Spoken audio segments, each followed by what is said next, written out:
Honorable Ministers, dear Victoria Kwakwa, the World Bank Vice President for Eastern and Southern Africa, the UNICEF Regional Director for Eastern and Southern Africa, development partners and technical experts, distingués invités, je vous souhaite la bienvenue au Rwanda. C'est pour moi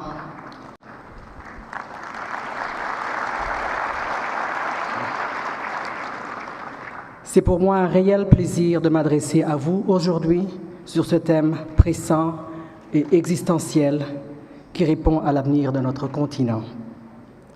I'm thankful to be here today.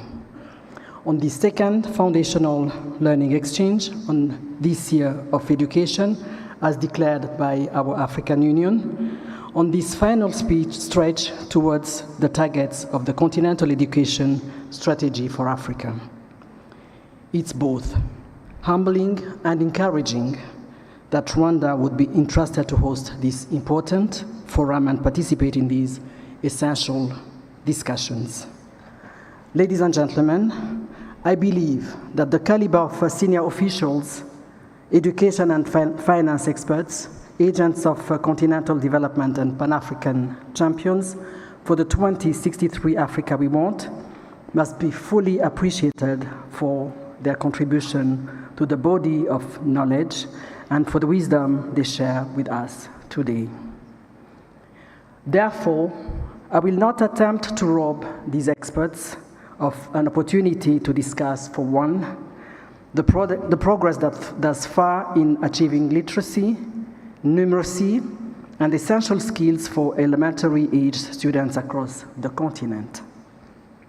Neither do I wish to occupy too much of the space that they have been aptly allocated to raise concerns on the challenges that remain in the foundational learning, notably in learner psychological health and well-being at the accompaniment of children with special need. However, honorable guests, I'm compelled to remark on the current landscape of education, particularly foundational education, across the world, and more specifically on our continent.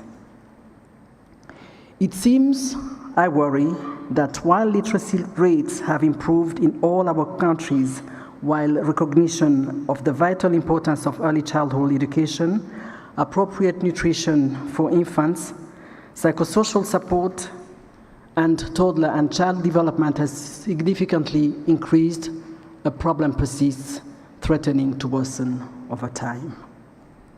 Ladies and gentlemen, reading and comprehension of simple text, as has been pointed out by the Rwandan Minister of Education, is still an issue for 9 out of 10 of children aged 20 and below in the majority of African countries. This is a loud alarm bell. Let us picture this child aged 10 who cannot read properly, write properly, count properly, a child whose environment is not fertile for the development of strong personal qualities either.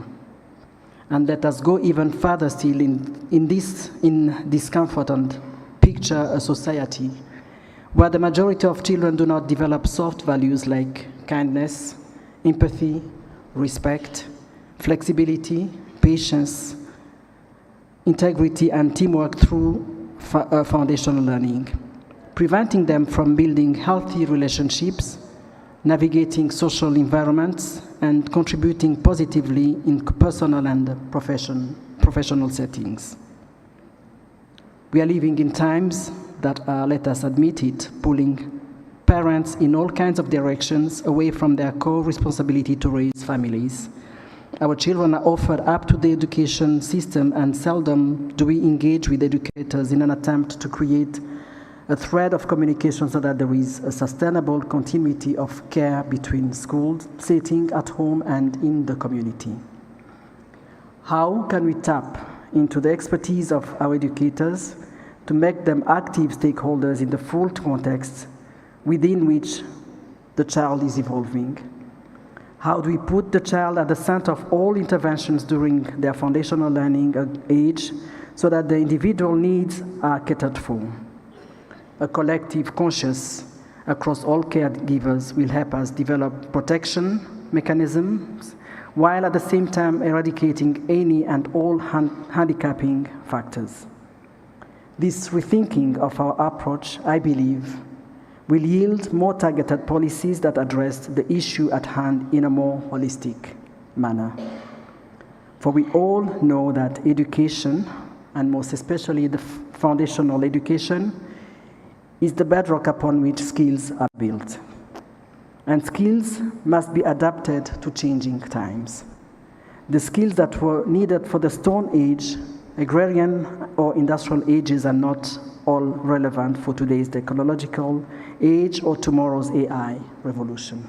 How we educate, train, and skill our young people for the future of work and development is critical.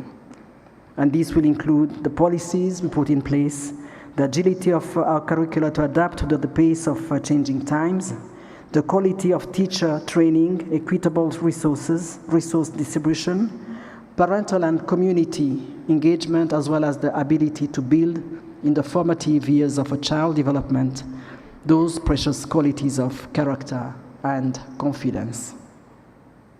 In an age where the human capacity for human discourse, creativity, and intellectual curiosity are all increasingly threatened by highly performant, but sometimes regrettably applied artificial intelligence, what is to become of the future young African's mind if devoid of essential knowledge?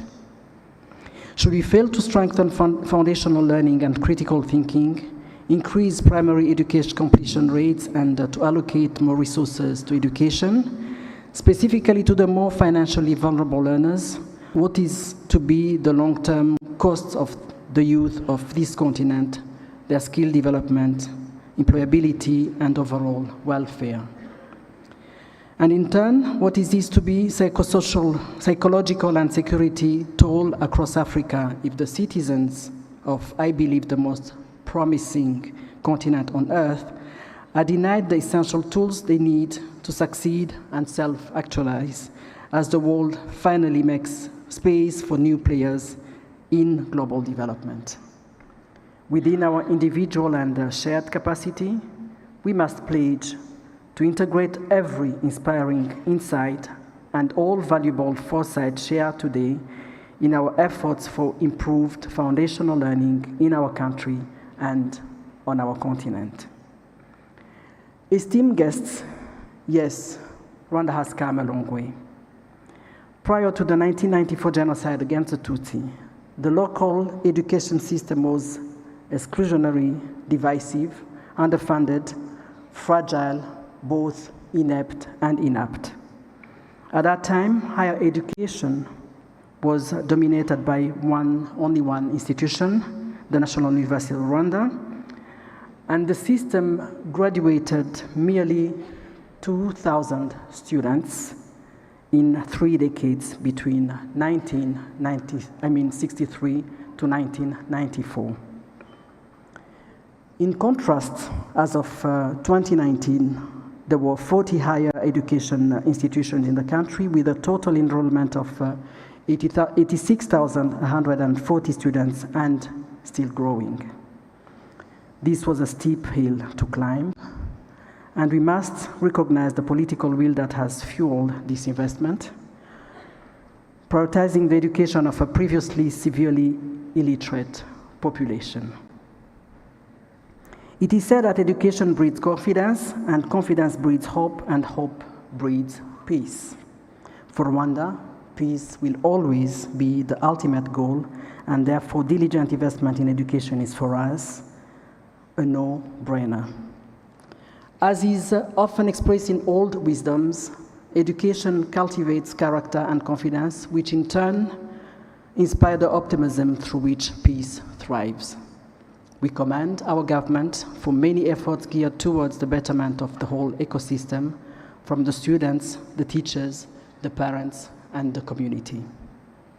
Honorable guests, Imbuto Foundation, which I honored to chair, launched a pilot early childhood development project in Kayonza district over 10 years ago, serving 5 areas key to to child development, namely brain stimulation, health, nutrition, hygiene, positive parenting, and child protection. The program has now expanded to 14 additional districts, and the ECD has become a national and policy priority with the launch of our National Child Development Agency. With a conducive policy and planning framework set up by the government of Rwanda and the collaboration of invaluable partners, our pilot project has translated into a decade later of 138,000 children and their parents having received services through our 16 model ECD centers and home-based services. And these numbers are on a constant yet rapid rise. Honorable guests, it's my deep conviction that solid early education will become all the more vital as time advances. Achieving sustainable development will require our children and their own to wield every available ounce of intellectual, social, and emotional intelligence to ensure that education and growth actually translate into progress for all. My parting words on advancing foundation learning, dear guests, are just a wish. It's a wish that our budgetary allocations for education, our policy coordination, our efforts for collaboration, our unrolling of training programs for educators and caregivers, our parental and community engagement, our education infrastructure development, the agility of our curricula in rapidly changing times, and lastly, our solemn accountability to our pledges will all match the level of urgency that our ambitions requires. Africa will only achieve a desirable 2063 if we build solid roads and highways today for tomorrow's youth to drive our continent fast and surely to its rightful destination. May quality education at foundational level and above cement our path to the continent's development. Et pour conclure, Excellences, distingués invités, je vous remercie de votre attention et vous souhaite de profiter pleinement de l'hospitalité de notre pays. Puisqu'Kigali, notre chère ville, vous donne envie de revenir plus souvent pour de tels échanges fructueux. I thank you for your kind attention.